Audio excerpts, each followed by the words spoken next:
Salve galera, aqui é o Rodrigo Hagabashi em mais uma entrevista especial aqui no canal. E para hoje nós temos esse cara que tá botando a fuça aí do meu lado na tela. Para quem não conhece, ele se chama Alan Rosante. Dá um oi aí pra galera, Alan. Salve, galera. Boa noite. Tudo bom com vocês? Todo mundo muito feliz de estar aqui no canal do Raga. O grande Rodrigo Hagabashi aqui, escutando a toda essa ladainha, né? Vamos contar nossas histórias. Beleza. Galera, o Alan tá aqui especificamente para falar do jogo dele, que recentemente passou por uma campanha de financiamento coletivo bem sucedida, ou seja, graças a financiamento coletivo foi possível tornar realidade esse jogo, cujo título é Caronte, a Crônica dos Penitentes. Ele já mostrou dele? Vou mostrar o meu aqui também, pô. Olha aqui, ó. Todos temos. Vocês ainda não têm de vocês? O que tá faltando? Vai lá na página do Macaco do Mal e providencie logo o seu. O meu já tá aqui, ó. Então é isso, galera. A gente hoje vai conversar, trocar ideia sobre Caronte. Eu vou esmiuçar o que passou na cabeça do Alan quando ele resolveu escrever esse livro. Tu tá pronto, Alan? Claro, estou sim. Olha, menino. Vamos lá. Vou cutucar esse teu segredo. Na verdade, o trabalho de pequeno editor não para, né? Eu acabei de receber uma errata enorme aqui de um outro trabalho que a gente está produzindo, que é o Against Dark Master, que pegou no susto aqui. Sabe aquela coisa que você não consegue olhar? Vou até fechar esse WhatsApp. Galera do WhatsApp, boa noite para vocês. Beleza. Pronto. Agora eu estou pronto e psicologicamente preparado. Então, bora cair dentro. Cara, primeira coisa assim que passou na minha cabeça quando eu comecei a folhear, que inclusive é uma das primeiras coisas que está presente na introdução do livro, que é a questão, a origem do Caronte. Fui dar uma fuçada melhor e encontrei aqui rapidinho, uma rápida leitura. Caronte, na mitologia grega, é o barqueiro de Hades, que carrega as almas dos recém-mortos sobre as águas do rio Estige e Aqueronte, que divide o mundo dos vivos do mundo dos mortos. Uma moeda para pagá-lo pelo trajeto, geralmente um óbolo ou dânaca, era por vezes colocado dentro ou sobre a boca dos cadáveres, de acordo com a tradição funerária da Grécia Antiga. Cara, foi daí que tu tiraste essa origem do jogo Caronte? Se explica aí tudo o que passou na tua cabeça na hora de montar esse jogo. Nossa, caraca, ô perguntinha difícil. Então, na verdade, o Caronte tem toda essa parte da mitologia grega, né? Tem essa parte da mitologia muito saborosa, ela é muito fantástica pra gente, ela é muito, eu diria assim, é muito saborosa, ela traz um clima gostoso para se entender o jogo, mas não é só ela. A ideia do Caronte nasceu, na verdade, com uma série dos anos 90, provavelmente você deve conhecer, chamada A Morte Gosta de Mim. Ou A Morte lhe Cai Bem, né? Eu acho que seria a tradução correta. É a história de uma garota, uma adulta jovem, que basicamente vai ter uma vida horrível, uma vida sem grandes realizações, literalmente. Consegue o primeiro emprego, que é também nada notável e tudo mais, e quando sai para o almoço, no primeiro dia de trabalho, é acertada por uma privada caída da Mir. Aí começa a história. Basicamente, a história a história dela trabalha muito essa ideia de, poxa, eu não fiz nada da vida. Eu falei, como seria legal ter um jogo que explore esse aspecto mais filosófico, essa visão mais transcendente da morte, né? Poxa, e se a gente morrer, o que acontece depois? Qual é o grande ponto? Até onde vai a nossa existência? Esses são pontos legais, só que eu não queria abordar como outros jogos que pega aquela coisa do horror somente, né? Aquela coisa do você tem toda a tendência do mundo a se tornar a pior parte de você, e se você conseguir evitar isso, vai ser somente por algum tempo. Aqui é o contrário. Aqui você tem todo o incentivo para ser o caos, ser a destruição, ser a grande entidade devastadora de vidas, mas você não pode, porque é uma alma humana que está exposta a um poder absoluto, vamos dizer assim, que é o poder de vida e morte, né? Que mais eu posso falar sobre? Tem inspirações, tem várias, né? Tem Tem também alguns filmes sobre a morte dos anos 70, dos anos 80, anos 90, dos anos 50. Um deles que eu acho muito bacana é o Sétimo Selo, que conta a história de um cruzado que volta das cruzadas em uma discussão com a morte sobre como vai ser seu fim, e acaba entrando em uma partida de xadrez muito legal durante o decorrer da história, assim, é bem bacana. Claro, é um filme lento, né? Um filme dos anos 50, se eu não me engano. Só que, assim, a história dele é muito envolvente, porque você realmente quer saber como vai terminar esse jogo, como é jogar com a morte.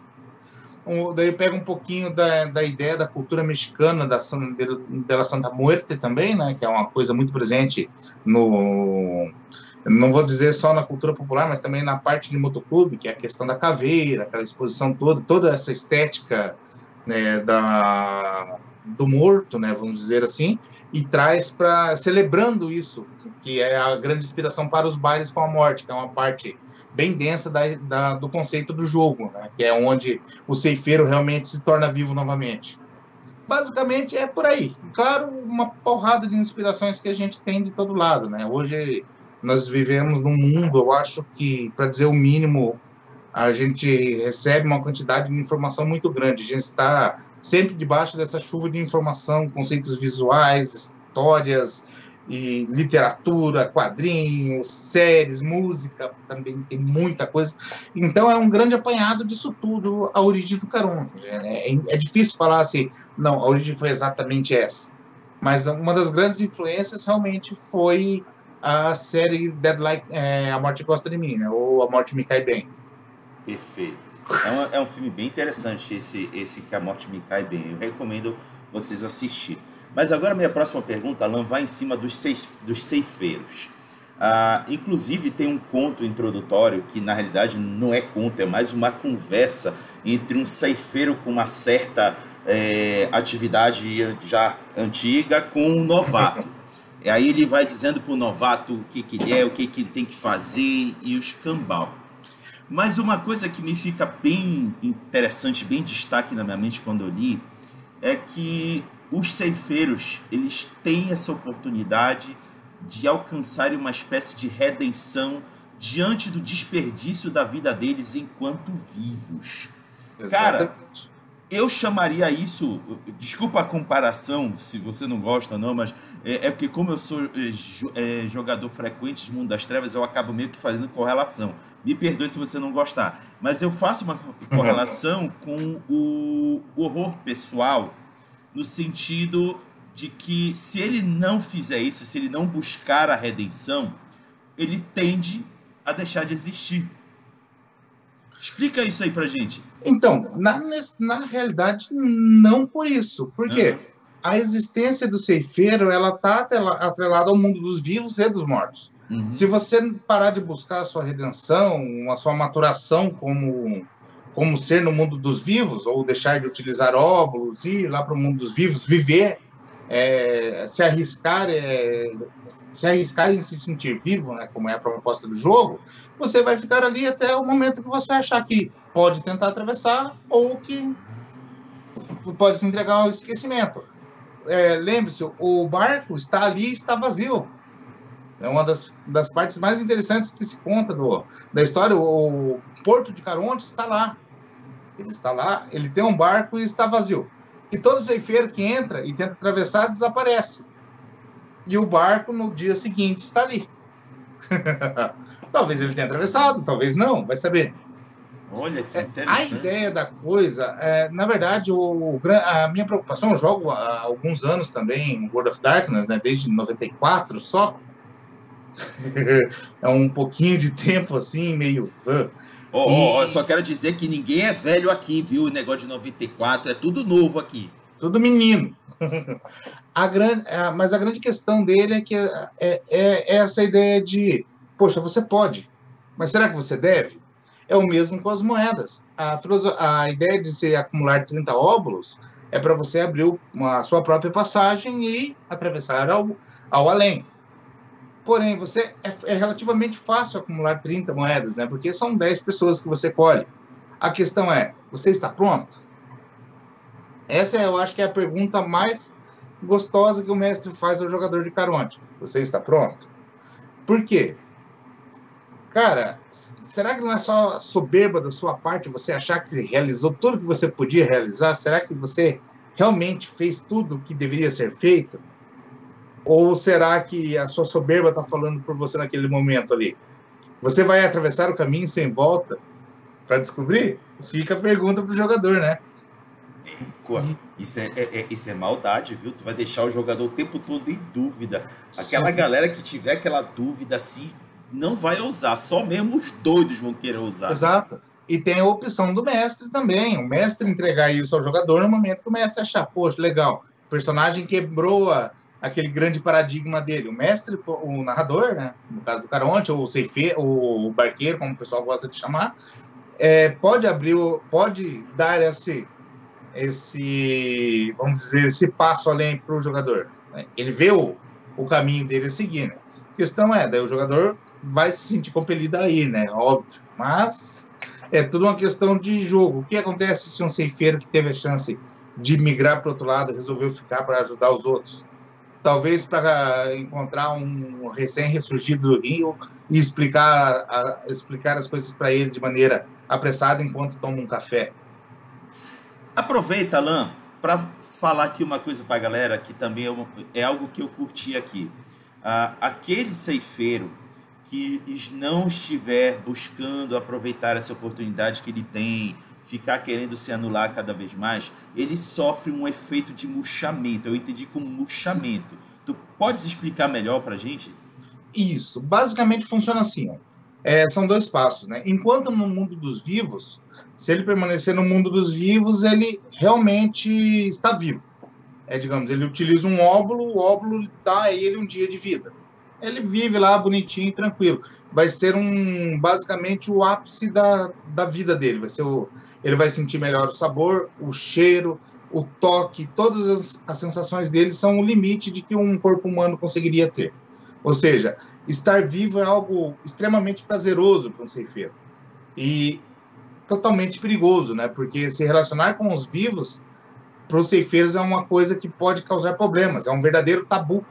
É algo que realmente pode entregar o semblante para ele. O que é esse semblante? Nada mais que aquela feição para lembrar ele que ele é a morte. Que ele está morto e que o caminho dele não é mais entre os vivos. Por outro lado, temos Sete Além, que é a cidade dos ceifeiros. Né? E Sete Além, inclusive, é uma creepypasta brasileira muito legal. Procurem aí pelas internets que vocês vão achar. Bem bacana ela.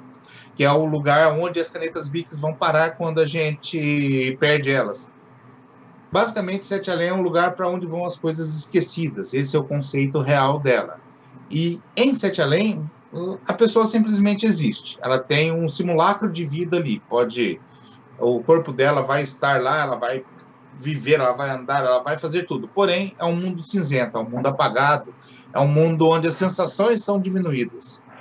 O que é ainda mais doloroso para um ceifeiro. Né? Quando o ceifeiro, esse aspecto, esse murchamento, vamos dizer assim, do ceifeiro, né? essa perda de vida vai acontecer quando o ceifeiro cometeu os tabus.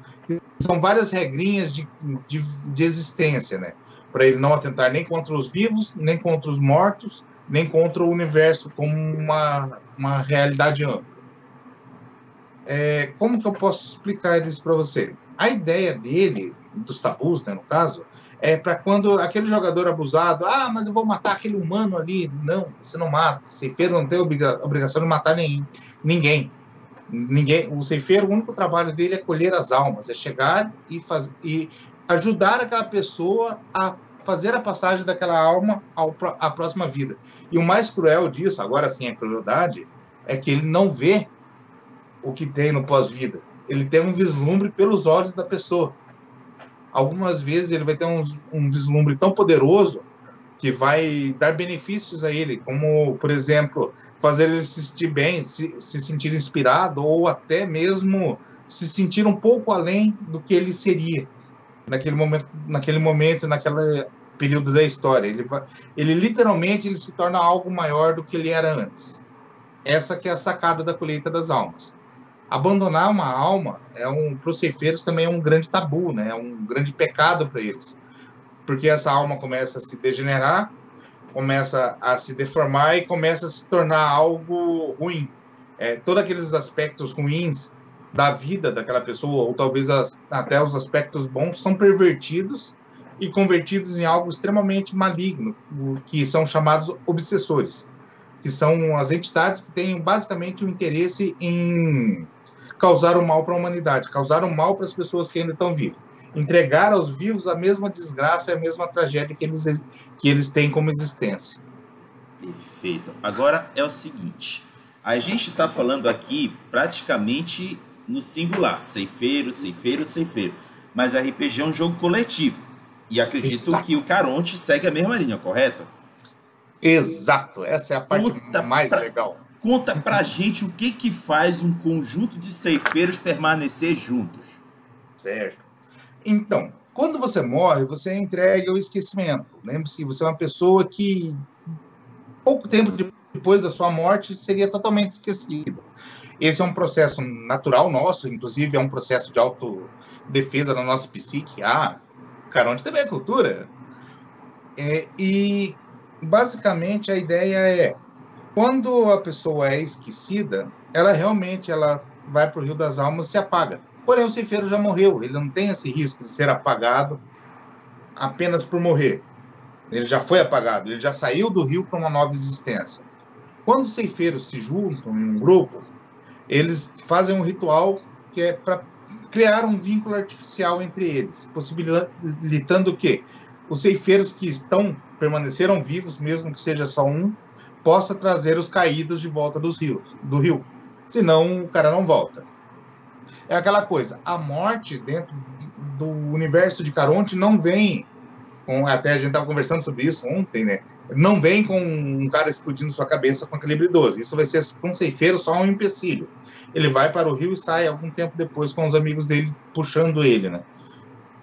Porém, há um detalhezinho importante dessa métrica de se sair do rio. Tem que ser um voto de todos os participantes da mesa e tem que ser uma decisão unânime que aquele ceifeiro deve voltar. Ou seja, sabe aquele ceifeiro malvadão que você é mal, vou sacanear meu grupo de ceifeiros aqui e no final eu sou o grande e poderoso ceifeiro malvadão? Então, você até pode, mas não é essa a ideia. Olha só que interessante. Aí agora surgiu uma dúvida que eu não lembro, eu acho que eu não li isso no livro, tu vai me tirar minha dúvida agora. Cabe ao grupo decidir se vão tirar o ceifeiro malvadinho, sair lá do esquentando o banco, por assim dizer. Exatamente. Ou esfriando, no caso. Ou esfriando, né? Minha pergunta. É dito no livro que um dos poderes do ceifeiro é ler a verdade que passa na mente da pessoa. Isso se aplica também aos outros ceifeiros? Sim. Eu curti isso. Você já ouviu dizer que não dá pra mentir pra morte? Então... Eu curti isso, não vai ter mentira alguma. Os caras vão ter que ser muito sinceros para convencer, para tirar o cara de lá. Sim, e até porque a ideia do jogo não é você ser mesquinho, ou ser um manipulador ou algo do gênero. É justamente o contrário, é você acolher quem precisa ser acolhido. Então, uma das ideias interessantes dos ceifeiros é que eles realmente não podem... eles conseguem ler a verdade da outra alma. Literalmente, eles olham o fio da existência da outra alma. E com isso, eles conseguem literalmente ver tudo. O que é verdade, o que é mentira. Ou seja, é basicamente impossível mentir para um ceifeiro. Inclusive, outros ceifeiros. O jogo dos ceifeiros o jogo das pessoas, dessas almas, é muito honesto. Por quê? Se você mentir para um amigo seu, primeiro, ele vai saber que você está mentindo. Você omitiu, ele vai saber que você está omitindo. Então, é um jogo de honestidade. Isso é, inclusive, uma coisa que reflete bastante na sociedade de Sete Além, que já a gente vai entrar nesse ponto. Mas, em resumo, é um jogo de pessoas que estão ali para ser acolhedoras e não para ser mesquinhas, ou manipuladoras, ou qualquer coisa que esteja entre esse meio termo, né? A ideia do jogo é trazer um aspecto de virtude ao nosso cenário de RPG. O que é a grande diferença de outros jogos, né? Que tendem a jogar a gente pro lado mal da coisa. Quem nunca gostou de perder aquele um pontinho de humanidade quando o amiguinho faz uma cagada? Ou dois, ou três. Verdade. Cara, para fechar essa parte da introdução do Caronte, me diga, em poucas palavras, como você classificaria Caronte em termos de tema e de tom? Certo. O tema dele, o jogo como tema, ele é um drama, ele não é um horror pessoal.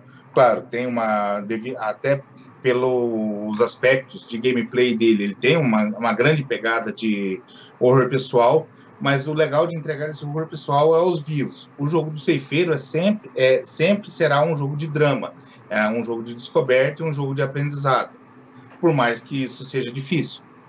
Até porque você tem um arsenal gigantesco de coisas para explodir o mundo, né?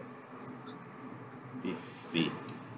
Então, antes da gente avançar para a parte do sistema e as mecânicas, vou pedir para o Alan falar sobre ilustrações. Por quê? Vou abrir aqui o livro. Já disse para ele que essa é a minha ilustração preferida do livro. Olha só que coisa... Eita, vou para cá. Olha que coisa bela. Tá fantástico, galera. Dei uma olhada. Papel especial e a coisa toda. O material tá muito bom, muito bom. Excelente qualidade, ilustrações muito bem feitas. Mas algo me chamou a atenção aqui. As ilustrações foram obtidas de bancos de imagens e ilustrações gratuitas. Tu pode contar pra gente, Ela, como é que é trabalhar com esse tipo de material? Posso sim, claro. Os bancos de imagem, na verdade, eles existem aí para gente, para o pessoal que trabalha com a parte de design, tanto web quanto material impresso, há uma boa quantidade de anos. Só que ainda é um pouco obscura, né? E também, eu diria que quase 2 décadas, a galera preferia muito a imagem, a ilustração, né? Até pela história que vem do D&D, aquela coisa mais raiz mesmo. Até o Vampiro dos anos 90, 2000 também tinha essa pegada de ser uma arte muito característica, mas ainda assim toda ilustrada. A tendência é uma tendência bacana, só que o que acontece? Ilustração é cara, ilustração é uma brincadeira extremamente cara, principalmente para quem quer começar a produzir um jogo. E isso não é uma realidade exclusiva do autor independente, né? As empresas, a gente também passa um aperto danado. Você vê, se eu tivesse que trabalhar esse mesmo projeto com ilustrações, todo ilustrado, eu teria gasto aí mais ou menos o dobro do que ele arrecadou para trabalhar com esse estilo de line art. Então, quando eu estava fazendo a primeira conceituação do jogo, né, eu falei, poxa, por que não fazer com fotografia? Já que é um jogo de pessoas comuns e um jogo que se passa, por mais que tenha essa mítica da morte, é um jogo que se passa na esquina da nossa casa, ou no colégio mais próximo, ou no hospital daqui a 2 quadras. E assim eu cheguei ao conceito. Não, vou trabalhar mesmo com fotografia editada. Depois disso, após decidir isso tudo, comecei o grande trabalho de pesquisa, né? Tem uma infinidade de bancos de imagens gratuitos. Tem o Morgfile, tem o Unsplash, tem a Biblioteca de Londres. Tem uma infinidade grande. Depois, se o Rago autorizar, eu passo uma lista de bancos de imagem gratuitas. Ele disponibiliza para a galera que tem interesse em trabalhar e produzir coisa bacana. Tem também uma outra pegada muito legal, que é um padrão de licença que possibilita que você trabalhe e utilize imagens desde que aquela peça também seja distribuída gratuitamente, que é a Creative Commons, que o pessoal chama bastante. É bem interessante, só que ela é um pouco extensa, assim, existem várias variantes da Creative Commons e todas são legais de se trabalhar e eu recomendo profundamente. Tem até uma HQ, feita em Creative Commons com licença totalmente aberta para se produzir o que quiser. Eu estou há um tempo já namorando para fazer um jogo de entrada com esse material, que é fofíssimo, é apaixonante, assim. E eu penso bastante, eu tenho namorado já há um tempo para fazer toda essa world building, né, essa construção de mundo baseada nas ilustrações das HQs que o pessoal disponibilizou gratuitamente. Vai ser bem bacana de fazer isso. Mas é claro, é um projeto futuro. Voltando às ilustrações, o que eu recomendo para o pessoal que tem essa curiosidade, quer começar a pesquisar e entender como funcionam os bancos de imagem gratuitos? Deem uma xeretadinha num banco de imagem chamado Morgfile, e um outro chamado Unsplash. São dois bancos de imagem grandes mesmo, tem muita imagem bacana lá e é totalmente gratuito. É só fazer um cadastrinho, você pode colocar imagens lá também, não é uma exclusividade só de pegar a imagem e utilizar, né? O que é uma coisa bacana, porque às vezes você quer fazer uma fotografia, bate uma foto legal e fala, pô, ficou legal isso aqui, vou jogar lá. E o pessoal usa bastante e é uma maneira de um ajudar o outro, assim, nesse conceito de design mesmo, né? Essa em foto conceitual, novas visões, aplicações de filtro, tem espaço para todo mundo dentro dessa brincadeira. Sem contar que ele produz resultados fantásticos, né? Nada que um pouquinho de edição de imagem não faça. Já no Caronte, por sua vez, eu usei ele, trabalhei ele todo em preto e branco, né? Eu queria ter feito colorido, mas quando estava chegando no fim da campanha, parece que o pessoal optou pela ideia do preto e branco mesmo, eles gostaram, falaram, não, gente, vamos deixar em preto e branco o livro que ele vai ficar mais interessante. Ele era para ele trabalhar em um tom de sépia e avermelhado junto com preto e branco, né? Seria um livro amarelado e preto e branco ao mesmo tempo. Seria uma pegada bem diferente do que ele ficou, mas ficou com uma estética muito bonita. Eu particularmente gostei bastante, assim. Tanto que Deixa até compartilhar outra aqui que também gostei. Aqui, ó. Olha tanto só que o mestre... Isso. Tanto que o mestre Vereda falou bastante. Cara, eu acho que não ficaria tão legal entregar o Caronte colorido. Porque o Caronte não é um jogo para ser colorido. O universo deles tem que ser esse universo sombrio, tem que ser esse universo que falta realmente a cor. Eu pensei, poxa, é verdade, né? Daí estou adotando essa estética para os outros livros também. Por exemplo, o Caronte saiu em preto e branco, que é o primeiro livro. O livro dos necromantes, que são a contraparte dos ceifeiros, né? Que é o próximo trabalho que a gente vai trazer. Ele vai ser um livro invertido, vai ser um livro branco, de capa branca e totalmente colorido, bonitão. Porém, vai ser aquela cor desbotada, aquela cor que está quase sendo finalizada. E por fim, por último, o livro das bruxas e dos feiticeiros, que vai ser um livro realmente, aí sim, quase psicodélico, né? Vivo, colorido, bonito, que é a sacada dessas entidades que existem no universo de Caronte também. Beleza, então fica aí a dica de uso de ilustrações e imagens gratuitas disponíveis na internet para você que quer enriquecer em termos visuais o seu trabalho de RPG que está querendo desenvolver. Vamos entrar agora em sistema e mecânicas de Caronte. Basicamente, galera, Caronte usa aqueles padrões de atributos e habilidades para compor o seu personagem. Mas, como é dito no livro, ele se pauta numa versão própria do sistema COD, que são 2 O's, viu? COD, e utiliza a parametrização com diversos tipos de dados para a resolução de conflitos. No entanto, os dados básicos de Caronte são 3d6. Explica aí pra gente, Alan, como é que utiliza esses 3d6 nas rolagens de Caronte? Certo, explico sim. Então, o Caronte, o Code de sistema, de forma geral, ele trabalha muito com 3 dados, né? A variação de dados é feita em escalonamento de característica. Por exemplo, 3d6, 3d8, 3d10 e assim por diante. No Caronte, como ele trabalha outros aspectos, eu optei para utilizar o D6, até para diminuir um pouco a matemática da coisa, né? Deixar ele um pouco mais leve, assim, até porque um D10 seria uma coisa, daria um limite de rolagem muito absurdo, né? Eu falei, não, vou trabalhar com um sistema mais leve aqui. E então foi assim que nasceu a primeira ideia do sistema, né? Como funciona o Caronte? Ele trabalha com 3 ou 4 dados. Porque normalmente você rola 3 dados, 3d6, que são um fator aleatório, como são chamados, mais os seus bônus e modificadores, que são o que você conhece e que complementa aquela rolagem. Só que não é só isso, ele tem algumas características bem únicas, como, por exemplo, a possibilidade de rolar poucos dados ou não rolar nenhum dado, que é o mais interessante. Como que funciona isso? O mestre está lá empolgadão, né, que nem o próprio Haga estava falando comigo, eu gosto muito do roleplay, perde um pouco daquela imponência da cena quando você tem que rolar e aquele monte de matemática junto.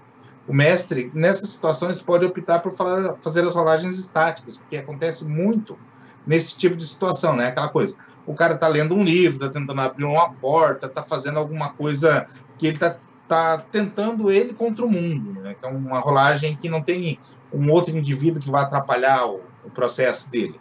Então, o mestre pode trocar, pode, ao invés de pedir uma rolagem com 3 dados, ele pode conceder um 6 ao jogador, e o jogador soma os bônus dele. E essa é a jogada estática que a gente fala. No caso, vamos supor aí, eu quero abrir a porta, preciso de um 12, né, que seria uma equivalente a uma ação, se não me engano, fácil.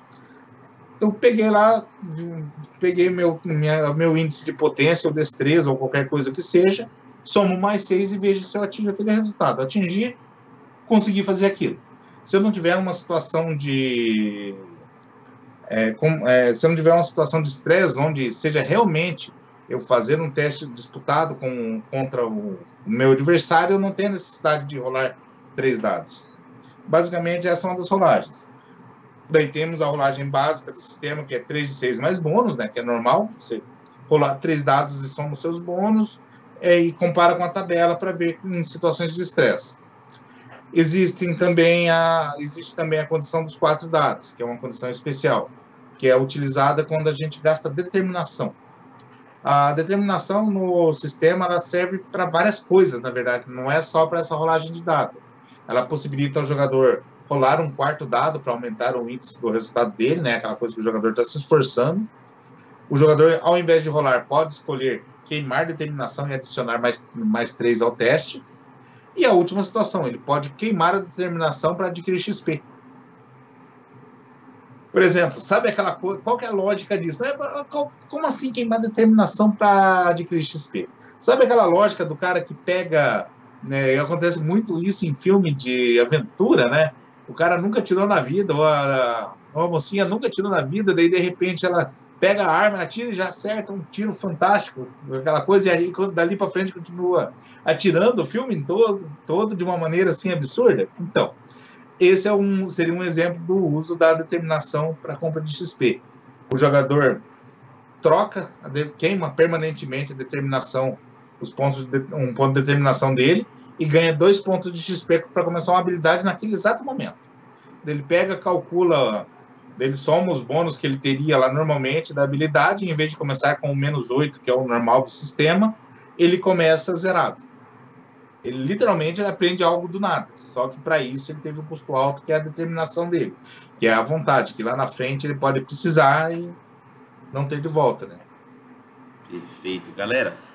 O Alan já adiantou, isso era uma coisa que eu pedi para ele explicar, mas ele já adiantou, que é a questão da determinação. Eu achei bem interessante isso, e Alan deu um diferencial e que deixa à disposição dos jogadores decidir como explorar esse Coringa. Tu deixa bem claro isso no nível, ele é um Coringa. Uhum. E ele pode explorar da melhor maneira que lhe prouver. E tem uma outra coisa também que me chamou a atenção, que foi a fadiga. Cara, que mecânica interessante. Conta aí pra galera o quanto se pode influenciar, principalmente nos conflitos de combate.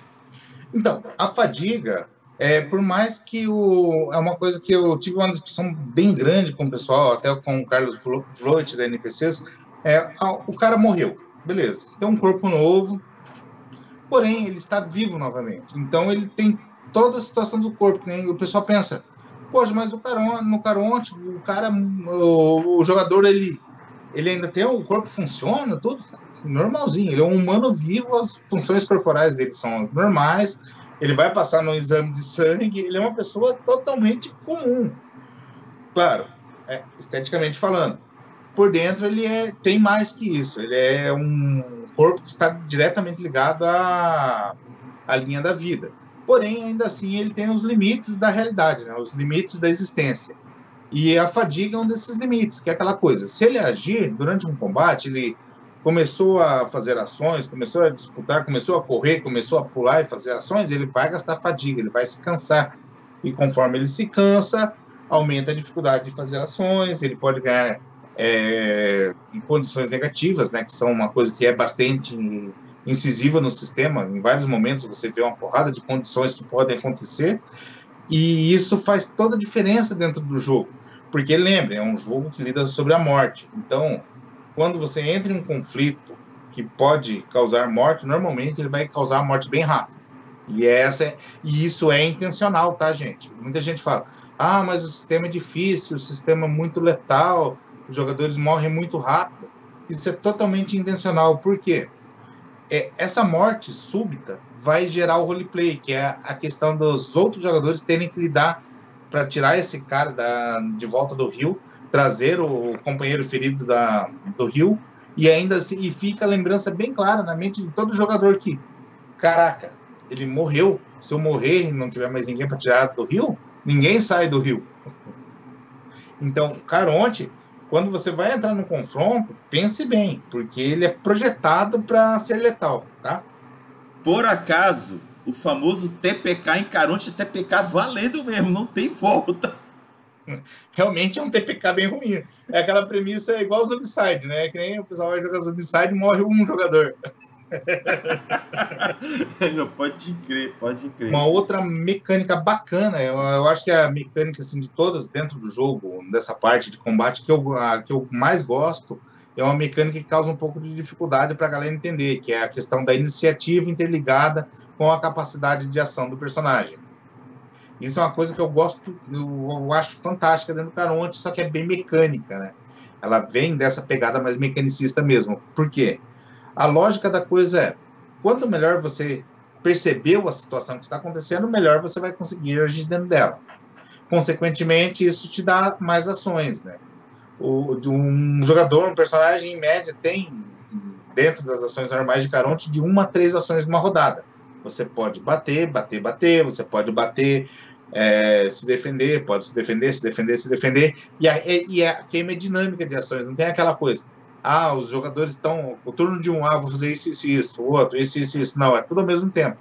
Por exemplo, eu e você estamos disputando aqui. O meu boneco e o seu estão numa briga. Eu queimo minhas 3 ações tentando te derrubar no único turno e falho. Como eu estava tão preocupado em agir sobre você, se alguém atirar em mim, eu não vou nem perceber que o cara atirou. Eu vou perceber a hora que eu tomei a bala. Da mesma forma, você vai entender que se você conseguir evitar meus golpes, a sua chance de ataque vai ser muito maior, porque eu não vou ter defesa, eu já vou ter feito tudo que eu conseguiria naquele momento, né? É aquela coisa, tentei pular e segurar na sua garganta e não deu. Daí você faz o que você tem que fazer. Só que uma outra coisa legal agregada a isso é as mudanças de condições globais, que é quando tá rolando essa treta toda, né, todo mundo fazendo ações e a coisa toda, alguns jogadores ou sejam personagens ou inimigos, podem optar por tentar mudar o ambiente para tornar a condição favorável a eles. Por exemplo, aquela coisa de causar a queda de um container, explodir alguma coisa, criar uma cortina de fumaça, N fatores que podem gerar essa condição, né? Quando isso acontece, esse jogador ganha vantagem da iniciativa. Ele se torna, digamos assim, como ele está tão ciente, tão esperto com a cena, ele ganha vantagem. Os outros jogadores todos devem rerolar a iniciativa e ele ganha uma ação extra. É aquela coisa, o cara está esperto. O problema é quando é o necromante que está esperto. Eu quero comentar o seguinte, Alan. Claro que jogando eu vou ter mais propriedade para dizer, mas a impressão que eu fiquei da mecânica de iniciativa e ação, a quantidade de ações que o personagem tem à disposição, me deu a impressão que torna o combate uma coisa mais rápida de se desenrolar. Por quê? Vou explicar para vocês, aí o Alan pode me corrigir. Definiu a sequência, na mesma jogada que você definiu a sequência, você definia, como ele explicou, a quantidade de ações que cada personagem pode rolar. Pode variar de 1 a 3. Cara, são 3 ações para realizar numa única ação. E considerando o nível de mortalidade que o jogo tem, vai ser muito rápido desenrolado o combate. É isso mesmo, Alan? Exatamente. Isso volta lá atrás na ideia do combate ser mais do que matar o bicho. A ideia do combate é gerar roleplay. Por quê? Primeiro passo, ou gera o roleplay dos personagens eliminando o problema que eles tinham, afinal eles são ceifeiros, são criaturas fodas, Se eles não conseguirem vencer esse confronto rapidamente, é porque o que está do outro lado vai vir para cima deles de uma maneira muito forte. Em seguida, vai ser um inimigo real deles, né? E o terceiro ponto é, se eles forem subitamente mortos também, falharem completamente nessa situação de combate, gera mais um roleplay, que é, eles foram para dentro do rio. Eles têm que dar um jeito de sair dali. Perfeito. Esse é o grande ponto. Que é a questão, o combate ele vai gerar mais do que simplesmente a trocação de porrada. Não, a ideia do combate ele funciona para gerar uma narrativa. Ele funciona para mover, ele é um motor central da história. O ceifeiro morreu, ele vai lá para o rio, os outros ceifeiros têm que fazer, tirar ele do rio, refazer ritual, correr atrás do recurso que perderam, sem contar o fato que aquele corpo que morreu ficou na terra. Ou seja, sabe aquela gadanha encantada com moeda, aquela lâmina muito foda que você gastou meses preparando? Ficou para trás, amigo. Tá lourada lá, alguém tem que buscar essa porra. Aquela coisa do joguinho online, né? Pô, ficou para trás, quem que vai lá buscar o corpo? Boa. Cara, coisa da época. Vamos agora avançar para o que eu chamaria de poderes. Ceifeiro é um ser sobrenatural. Assim, generalizando, bem generalizando mesmo. Claro que ele tem as peculiaridades dele e tudo mais. E, no jogo, descreve que ele tem dádivas e rituais. Conta pra gente como é que funciona esse fator sobrenatural para os ceifeiros. Certo, vamos lá. Bom, o primeiro aspecto que eu quero pegar sobre essa parte sobrenatural, o poder sobrenatural, é que ceifeiros não fazem magia como os vivos fazem. Por quê? A magia é algo que está ligado diretamente à trama da criação. E os ceifeiros não têm mais esse acesso. A trama deles, na vida deles, e a trama da criação já foi encerrada. Foi desligada no momento que eles morreram com o corpo físico. Então, somente os vivos têm acesso à magia verdadeira. No caso, os necromantes têm acesso à magia, mas a magia deles é mais... Eles gostam de extorquir os espíritos para fazer dela. A magia das bruxas é literalmente a magia da criação. É um ponto bem legal, assim. Né? São o meu perfil de personagem preferido, bruxas, tá? Eu adoro elas, eu acho muito legal. E tem os feiticeiros, que são pessoas que nascem com o dom de magia, mas simplesmente não entendem por quê. Agora vamos às explicações. Como que o Caronte utiliza a magia? Através de resquícios do fio da vida de outras pessoas, ou os óbulos que ele recebe. Ele converte essa energia, esse fragmento da essência da vida, em efeitos, em magia, ou, no caso, as dádivas de Caronte. É a única maneira que o ceifeiro consegue fazer realmente magia. É quase como uma troca da essência de um vivo, de parte da essência de um vivo, em troca de um efeito mágico que foi ensinado por um espírito, ou pelo próprio Caronte, ou desenvolvido pelos ceifeiros durante os séculos. Beleza? Tendo isso em mente, as dádivas foram criadas atendendo o conceito mesmo do Caronte original, né? A ideia do manto, da gadanha, a lanterna, toda essa mítica que se tem em torno da vestimenta do ceifeiro. Antes que tu avance, explica pra galera o que é gadanha. Eu sei, mas explica aí pra galera. Então, a gadanha. A gadanha, gente, gadanha é um termo que eu corri atrás pra caramba, assim, pra chegar Pô, era foice, né? Mas foice é tão chulo. Será que não tem um nome mais legal? Gadanha. Daí eu entendi que o gadanho, na verdade, é uma ferramenta que era usada para ceifar trigo na Idade Média. E os mitos contam que durante a época da peste negra se via os tais reapers nas madrugadas andando em meio aos campos de trigo com aquelas ferramentas. Foi daí que surgiu uma parte do conceito do reaper, que a gente conhece também, que são essas entidades que passam e colhem as almas, que é segundo contam alguns mitos, eles viam no meio dos campos e tal. Basicamente, o gadanho veio com essa ideia, né? Eu falei, poxa, a ferramenta já é muito legal, já é uma coisa que é muito presente nos RPGs. A questão é como ela funciona, né? Por exemplo, então imagina que o ceifeiro tem a gadanha, aquela foiçona gigante, e é só aquilo. E não é. No caso do Caronte, cada ceifeiro tem a gadanha que lhe julgar melhor. Porém, há uma questão muito única na gadanha de todo ceifeiro. Ela é parte dele.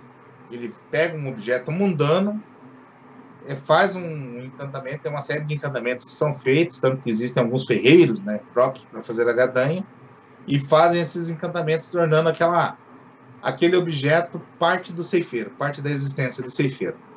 E é tão legal, uma coisa que é legal, durante os jogos ainda, a gente estava rodando os betas durante a campanha e tal, mostrando o jogo para a galera, teve um menino que fez uma gadanha com um caco de vidro. Caco de vidro? Um caco de vidro, é um caco de janela quebrado, enrolado com tecido no cabo, feito totalmente... Que diferente! Feito totalmente de maneira improvisada, e essa era a gadanha do cara, era realmente a gadanha dele.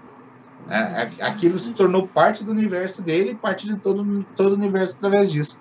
E era medonho, né? O cara tinha a gadanha do ceifeiro, era um maldito caco de vidro, era uma coisa muito bizarra e muito legal ao mesmo tempo.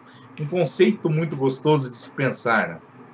Tem a história no próprio começo do livro, tem a história da Anne também, que era uma ceifeira que estava tentando viver entre os vivos, né? Foi ajudar uma falecida, e percebeu que se ela interferir na existência podem haver consequências bem graves, e a gadanha dela é uma tesoura cirúrgica. E ela literalmente cortava o fio da vida da maneira mais delicada possível. E entre outros conceitos, né? Provavelmente vai ter muita katana. As gadanhas katanas vão ser algo comum. Eu particularmente espero que não, mas a gente já viu isso acontecer antes. Vai variar conforme a imaginação do jogador. E essa do caco de vidro foi fantástica.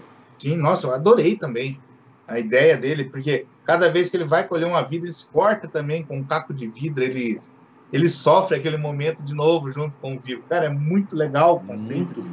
Muito bom. Muito legal. Comenta sobre os rituais também.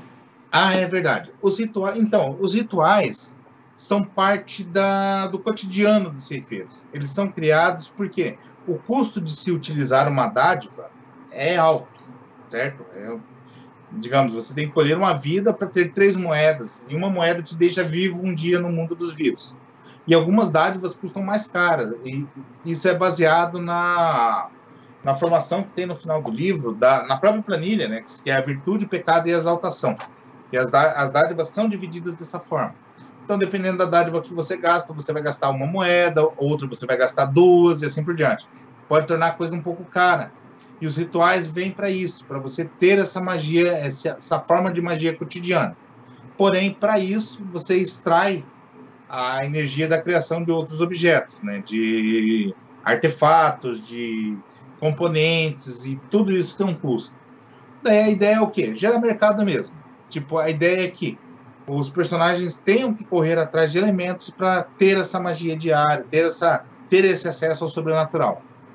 É um jogo muito menos sobrenatural do que a gente imagina, né? Poxa, eu estou morto, tenho muito poder, eu sou uma entidade além da vida e da morte. Só que não, cara, o seu poder é muito... Por mais que você tenha muito poder, é muito caro. Lembre-se que uma moeda dessa te impossibilita de fazer a sua passagem para o pós-vida. Então, usar uma dádiva para um ceifeiro é, em teoria, um custo muito alto, né? Foi pensado para ser um custo muito alto. Claro que a gente sabe que muita gente vai se matar usando esse negócio. Não tem jeito. Mas o conceito delas é assim, para os jogadores avaliarem e entenderem que, poxa, eu poderia estar utilizando isso de maneira muito mais construtiva, ou guardar para um momento que seja realmente necessário eu utilizar isso. Porque todo mundo pensa que as dádivas é só para tacar bola de fogo e causar o caos. Não, cara, tem dádivas que são muito mais discretas. Tem uma dádiva, por exemplo, que possibilita o ceifeiro entrar no sonho de outra pessoa, conversar com ela durante os sonhos. Seja uma alma, seja uma pessoa querida, poder levar uma alma falecida a realizar um último desejo em contato com a alma da outra pessoa durante o sono. Fazer a passagem para Sete Além. Poder o próprio se curar, ou se regenerar de danos sofridos. Tem infinidade de funções as dádivas. Poder pesquisar sobre a história do passado, né? Afinal, os ceifeiros já morreram, já deixaram o mundo dos vivos e, às vezes, eles precisam saber coisas do mundo dos vivos. É bem interessante, por exemplo, você usar uma dádiva para entender como funciona usar um celular, ainda mais se você for um guerreiro troiano. Que é uma coisa bem interessante, né? É um outro ponto interessante que eu gosto de colocar bastante no Caronte. Todo mundo pensa, mas o Caronte é só um jogo de época, né? Aquela coisa, eu posso jogar só nos anos 30, nos anos 50, ou na Primeira ou Segunda Guerra e assim por diante. Só que um detalhe interessante dos personagens, quando se constrói um personagem de Caronte, você não precisa necessariamente ter morrido naquele momento. Você pode ser do Rio. O que é fantástico, né? A gente estava fazendo um beta lá no Dungeons Bar aqui em Curitiba, um bar de RPG que tem aqui em Curitiba. Tem chopp e tem RPG no lugar. É a melhor coisa do mundo. É um sonho de todo jogador de RPG que bebe. E a gente jogando lá, aconteceu um caso assim, um dos meninos queria jogar, eu tinha na mesa uma psicóloga, um advogado, 2 médicos e assim por diante. O pessoal tinha montado um grupo bem moderno, assim, inclusive. Então o menino falou, não, eu quero montar uma coisa diferente. O quê? Cara, eu quero montar um ópita. Ok. Daí ele montou um guerreiro grego, saiu do rio totalmente perdido. Ele morreu em um momento e no outro momento ele estava 2 milênios à frente do tempo dele. Então isso gerou muita estranheza e fazia os outros jogadores olhar com cuidado para ele, porque, porra, ele é nosso companheiro. Imagina se esse maluco entra na frente de um ônibus.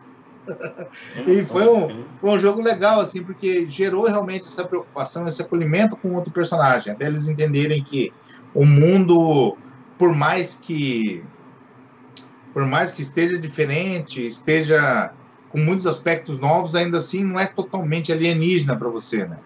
Que é uma coisa que eu acho que alguns jogos que a gente conhece bastante pecam bastante, aquela ideia de tudo se torna anacrônico muito rapidamente.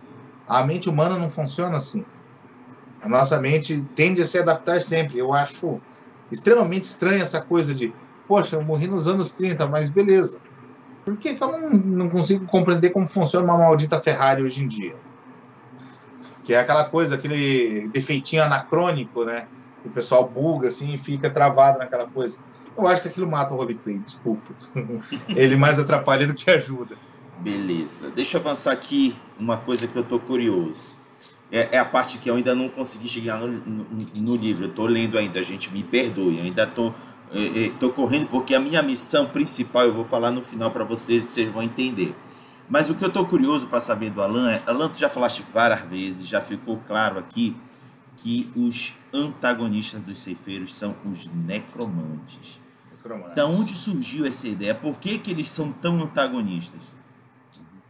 Qual que é o seu maior medo? Morrer. O deles também. Uhum. A ideia, a nossa visão da morte é algo tão... A gente tem um medo tão intrínseco da morte que a gente tem a tendência até de evitar o escuro por medo da morte. Uhum. E os necromantes são viscerais a esse ponto, eles têm essa preocupação. O objetivo deles é se manter vivos, simplesmente isso, eles não querem morrer. Porém, eles acabam se envolvendo com entidades que querem tudo menos que a pessoa fique bem. E isso começa a degenerar e corromper o humano. Tirar o que há de humano dele e colocar outra coisa no lugar. Transformar uma pessoa que em um momento era humano em uma coisa que já não é mais humana, é uma coisa que já não se importa mais com a humanidade. Ele transforma um vivo em um obsessor ainda vivo. Isso é a premissa base do necromante. Ele tira a humanidade de um ser vivo. Então eles são meio que uma ameaça ao equilíbrio que os ceifeiros ajudam a manter. Isso. Imagina assim, você tem seu conceito de mundo, seu conceito de vida, seu conceito de existência. Imagine quando se tira toda a moralidade, se dá, toma, poder. A tendência, não que em todo caso seja sempre isso, que são antagonistas e não vilões, mas a grande tendência dos necromantes é se tornarem malignos com o tempo, fazer coisas como por exemplo, manipular as almas. Eles têm algumas linhas de magia que eles quebram uma alma original, uma alma de um vivo. Eles capturam a alma, eles quebram essa alma em fragmentos e criam outras almas que são chamadas almas artificiais, né? Eles literalmente agem como Deus. A ideia, o conceito básico é bem esse. Eles agem como Deus, eles criam uma alma artificial para ser escravo deles mesmos. Não tem nada de romantizado, não. Eles fazem esse tipo de coisa porque é uma forma que eles conseguem colocar vários alertas para evitar a chegada da morte ou evitar um ceifeiro. Tanto que muito do poder dos necromantes não consiste só em fazer magias malignas e destruir o mundo, mas consiste em se esconder. Esconder que que o tempo de vida já chegou ao final. Porque o que acontece? É uma coisa interessante. O necromante, por mais que ele seja maligno, o ceifeiro saiba que ele é maligno, o ceifeiro não consegue distinguir o tempo de vida do necromante. Consequentemente, ele pode matar um necromante que tem 1000 anos de vida, como matar um cara que começou ontem. E se ele tomar a vida de alguém que o tempo de vida não chegou ao final, ele tem um problema muito sério. Nossa. Daí fica aquela coisa, o jogo com os necromantes fica nessa guerra fria, né? Porque o grande trabalho de um ceifeiro não é se aproximar de um necromante, porque o ceifeiro pode ficar invisível, pode ficar intangível, pode se mesclar ao vento, às rochas, pode fazer uma porrada de coisa. Porém, ele não vai conseguir distinguir se o cara está vivo ou não. Pode crer. E eu achei interessante que, como tu falaste, isso caiu assim na minha mente, bem legal. Já vi até em várias aventuras para explorar. Pensando nas armadilhas.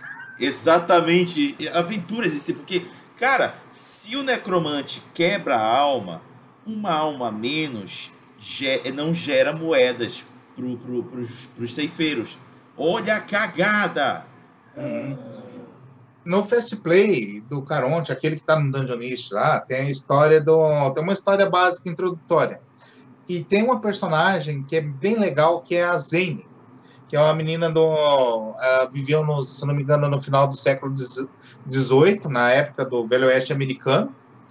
Foi capturada por um necromante, foi presa, foi morta, e a alma dela foi convertida em uma alma artificial. E ela é uma máquina de matar absurda, assim. Só que o detalhe, ela não sabe de nada disso. Ela só se torna essa máquina de matar quando o necromante declama o encantamento. E daí no final da história, a ideia da final da história é: os jogadores vão lá, matam, ela nem participa, a ideia dela é não entrar em combate. A única ideia da Zen, durante toda a história, é agradar a galera, é ser aquele personagem que todo mundo gosta, que todo mundo se familiariza. E a grande cagada no final os jogadores descobrem o necromante, matam o necromante, sabem que a palavra nunca mais vai ser dita, a palavra de invocação dela nunca mais vai ser dita, ainda assim ela existe ali como uma blasfêmia imortal. É uma alma verdadeira que está aprisionada dentro de uma alma de vidro. Daí cabe aos jogadores fazer esse julgamento no final do jogo, da história. Que é complicado, né, cara? Eles passam a história inteira gostando do personagem e no final tem que matar uma pessoa tem que destruir uma pessoa totalmente inocente que está ali simplesmente vivendo a própria vida. Com certeza. Cara, gostei muito, já estou aqui maquinando várias ideias para a aventura que eu pretendo narrar. E já adianto aqui para a galera que estiver assistindo a gente, pretendo sim fazer uma one shot de Caronte aqui no canal. Eu gosto de fazer sempre arcos. Os meus arcos duram pelo menos 4 sessões. Aí eu vou fazer esse one shot de Caronte para a galera conhecer como é que é o Caronte funcionando, rolando dado, galera jogando, sentindo cenários, efeitos. Então fica aqui meu compromisso para vocês assistirem logo em breve. Estou terminando de ler o livro para poder narrar Caronte para a galera curtir. Alan, a gente está chegando aqui ao final dessa entrevista e eu gostaria de pedir para você fazer aqui as considerações finais sobre o Caronte e o recado que você gostaria de dar para a galera sobre o jogo. Certo, vamos lá. Bom, cara, o Caronte, obviamente suspeito de falar, né? É um sonho realizado ter esse jogo em mãos. Tipo, literalmente, é algo assim que ainda no Brasil é bastante difícil, fazer uma produção desse tamanho, tipo, essa é uma dívida que eu tenho com a minha comunidade, com o público do Caronte, enquanto eu existir, né? E vou tentar tocar ela cada vez mais para frente. A gente começou agora o trabalho do Necromantes, né, do segundo livro da série, que a gente pretende talvez lançar ao fim desse ano, ou começo do ano que vem. O objetivo agora é trazer mais material para o Caronte mesmo, até quem lê, quem gosta de escrever, quem gosta de criar coisas, quiser criar material novo, quer entrar nessa nova mítica, nesse novo universo, escreve para a gente publica, e se chegar a entrar numa publicação maior, você vai ter seus royalties, você pode ser remunerado por algo que você escreva, é uma coisa que a gente acredita que falta muito no Brasil como empresas, né? Tipo, a Macaco do Mal tem muito isso de querer trazer a galera para vir para junto dela, escrever, criar coisa, vamos criar nosso universo de RPG, vamos trazer coisa para cá, fazer coisa boa para a gente, né? Não só consumir o que o pessoal de fora do Brasil cria. Agora nós estamos com o Caronte, voltando a falar do Caronte, estamos terminando o prazo de envios aos apoiadores, né? Bastante gente já recebeu o livro, faltam alguns que ainda não responderam os e-mails, gente. Se vocês estiverem vendo isso, respondam os nossos e-mails, por favor, para a gente mandar os livros. A gente quer que vocês tenham os livros em mãos. E também alguns detalhezinhos bem legais, né? Que tem um cenário sendo escrito agora que se passa no Edifício Joelma, na tragédia do Edifício Joelma, em São Paulo. É uma coisa que começa, inclusive, é uma história bem legal, que ela começa antes da chegada dos portugueses ao Brasil, e vai culminar, o primeiro arco da história culmina na tragédia do Edifício Joelma, para vocês terem ideia.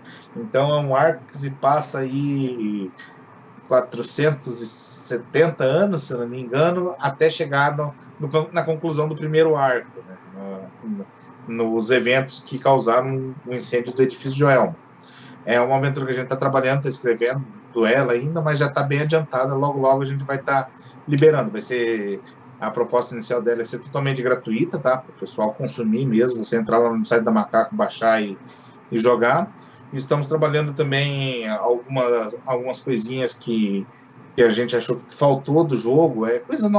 Bobeirinhas, rituais, entrando sementes de aventuras bastante, né? Que você pode baixar lá no site da Macaco, na nossa revistinha, no nosso zine sobre o Caronte, que é a Barca de Caronte.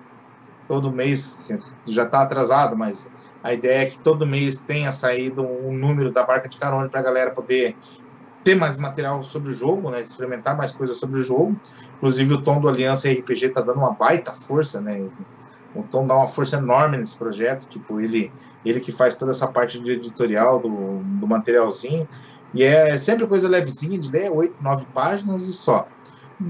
E por fim, o Caronte mesmo, né? O livro. Quem puder adquirir o livro, a gente tem ele na página da Macaco do Mal, né? Se você entrar lá, uma loja virtual, você entra.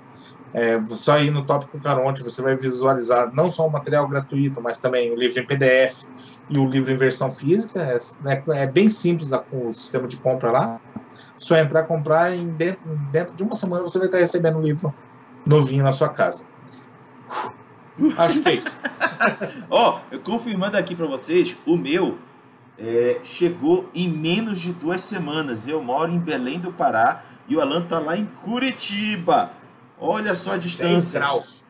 Uau! Aqui tá começando a ficar quente, que tá começando o verão amazônico.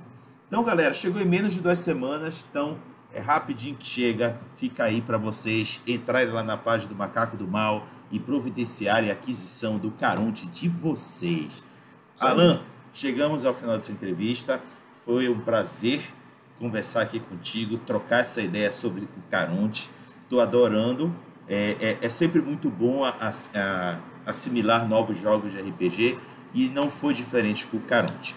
Galera, eu espero que vocês tenham gostado da entrevista. Muito em breve estarei aqui narrando essa one shot de Caronte. Eu espero que vocês assistam e possam conferir como é que funciona o jogo. Alan, junto comigo agora, peço para que você se despeça da galera. Pessoal, até a próxima. Falou! Falou, galerinha. Tchau, tchau.